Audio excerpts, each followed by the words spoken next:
বিচ্ছিরি ব্যাপার, পুরো বিচ্ছিরি ব্যাপার। দেব অভিনীত রঘু ডাকাত সিনেমার কিন্তু শুটিং শুরু হয়ে গেল। তো কেন বিচ্ছিরি ব্যাপার বলছি পুরোটাই বলবো, দেখতে থাকুন শেষ পর্যন্ত এই ভিডিওটি।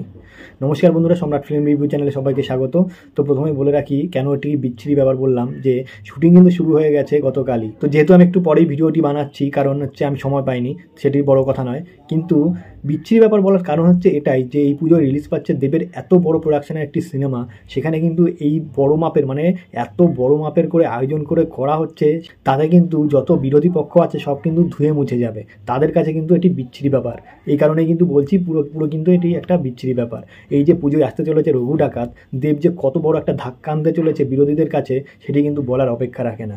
যে সেটটি দেখলাম, মানে যে সেটটি বানাচ্ছে রঘু ডাকাত সিনেমার জন্য, দেখে কিন্তু পুরোপুরি একদম মাথা একদম মানে উড়ে গেল, জাস্ট মাথা খারাপ হয়ে গেল, নষ্ট হয়ে গেল। দেবের প্রোডাকশন হাউস দেব এন্টারটেনমেন্ট ভেঞ্চার তো রয়েছেই, সাথে সাথে কিন্তু এসবিএফ মানে বাংলার সব থেকে বড় production house SVF Shree Venkatesh films, তাদের প্রোডাকশনের সঙ্গে যুক্ত এই যে মানে রঘু ডাকাত সিনেমাটি আসছে, মানে কত বড় মাপের যে সিনেমাটি হতে চলেছে তার সেট দেখেই কিন্তু মানে জাস্ট মানে চক্ষু চড়ক গাছ হয়ে গেল। মানে একটা জাহাজ বানাচ্ছে রঘু ডাকাত, যেহেতু সাগরের মধ্যে সমুদ্রের মধ্যে যে জাহাজ নিয়ে সিনেমা মানে সিনারি দেখাবেই, সিন দেখাবেই, এটি কিন্তু মানে আমি আগে থেকেও কনফার্ম ছিলাম। সেই জন্য কিন্তু একটা বড় মস্ত বড় কিন্তু একটা জাহাজ বানানোর কাজ চলছে এবং শুটিং কিন্তু শুরুও হয়ে গেছে। এবং পেছনে কিন্তু একটা গ্রিন স্ক্রিন অবশ্যই লাগানো হবে, যার মাধ্যমে কিন্তু অবশ্যই দেখানো হবে যে সমুদ্রের মাঝে কিভাবে রঘু ডাকাত তার দলবল নিয়ে এগিয়ে চলেছে ডাকাতি করতে।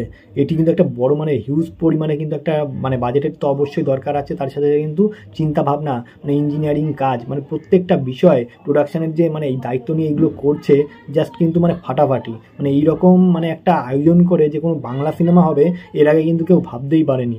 দেব যে এটা করছে, সাথে সাথে কিন্তু শ্রী ভেঙ্কটেশ ফিল্মস যে এত বড় একটা প্রোডাকশন দিচ্ছে সঙ্গে, মানে অকল্পনীয়। দেব বলেই হয়তো সম্ভব হচ্ছে, কারণ দেব ছাড়া এই যে এত বড় মাপের আয়োজন করা কিন্তু কোনো মতেই সম্ভব নয়। তো যাই হোক, পুজো কিন্তু এবার জাস্ট কাঁপবে, মানে কি সিনেমা হল জাস্ট হিলে যাবে এরকম একটা ব্যাপার। কারণ রঘু ডাকাত কিন্তু এমন একটা গল্প, আমাদের যেহেতু ছোটোবেলা থেকে একটা পরিচিত নাম রঘু ডাকাত, সেই জায়গায় দাঁড়িয়ে আরও মানে যেভাবে মানে বড় পরিসরে আনছে, তাতে করে কিন্তু মানে কি বলবো, মানে এখন থেকেই মানে উত্তেজনা মানে ধরে রাখা সম্ভব হচ্ছে না। মানে কখন পুজোটা আসবে, কখন সিনেমা হলে যাব এবং রঘু ডাকাত সিনেমাটি দেখবো। শুধু আমার কথা বাদ দিন, যারা যারা দর্শক আছে, প্রকৃত বাংলা সিনেমাকে ভালোবাসে, বাংলা সিনেমার দর্শক আছে, তারা কিন্তু মানে আর দেবভক্ত বিশেষ করে তো আছেই, দেব ফ্যানরা যেখানে আছে সেখানে আর কোনো দর্শক লাগে বলে কিন্তু আমি মানে মনেও করি না। মানে তারাই যদি দেখে তাহলেই কিন্তু মানে কয়েক কোটির ব্যবসা করে নেবে। সাথে সাথে টিভি রাইটস তো রয়েছেই, অ্যাড রয়েছে, মানে সব কিছু মিলিয়ে কি বলবো, মানে একটা ফাটাফাটি কিন্তু সিনেমা হতে চলেছে আর ব্যবসাদারি সিনেমা হতে চলেছে। তো এই সিনেমাটি কিন্তু পুজোর সময় রমরমিয়ে চলবে এবং পুজোর মধ্যে সেরা সিনেমা হতে চলেছে কিন্তু এটি। এটা আর বলার কোনো অপেক্ষা রাখে না, যেহেতু একটা ফাঁকা মার্কেট রয়েছে। আর দেবের সঙ্গে কম্পেয়ার করার মতো কিন্তু খুব নায়ক কম আছে। তো সেইখানে দাঁড়িয়ে দেব যে একটা বড় সড়ো ব্যবসা করতে চলেছে এবং বড় সড়ো সুপার ডুপার ব্লকবাস্টার হিট আনতে চলেছে। এর আগে আমরা খাদান দেখেছি, মানে কি বলবো এত বড় হিট হয়েছে সিনেমাটি।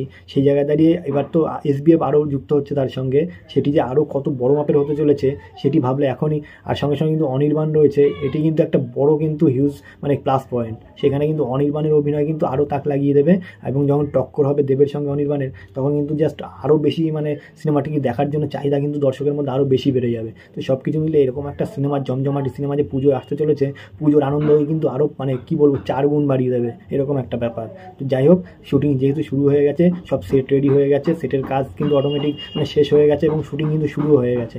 তো সব কিছু মিলিয়ে আমি অবশ্য লিঙ্কও দিয়ে দেবো, আপনারা দেখে নেবেন ভিডিওটি, তাহলে বুঝতে পারবেন যে কত মানে বড় পরিসরে সেটটি তৈরি হয়েছে এবং কত বড় পরিসরে কিন্তু শুটিং শুরু হয়ে গেছে। তো যাই হোক, সব কিছু মিলে কিন্তু সিনেমাটি পুজো একদম ধামাল মাচাবে। সিনেমাটি দেখার জন্য অবশ্যই অপেক্ষা করে থাকবো আমরা। তো আর বেশি কিছু বলবো না, এটুকু আপডেট দেওয়ার জন্য মূলত ভিডিওটি বানালাম। ভিডিওটি যদি ভালো লাগে অবশ্যই লাইক, কমেন্ট এবং শেয়ার করবেন এবং অবশ্যই সাবস্ক্রাইব করবেন। নমস্কার।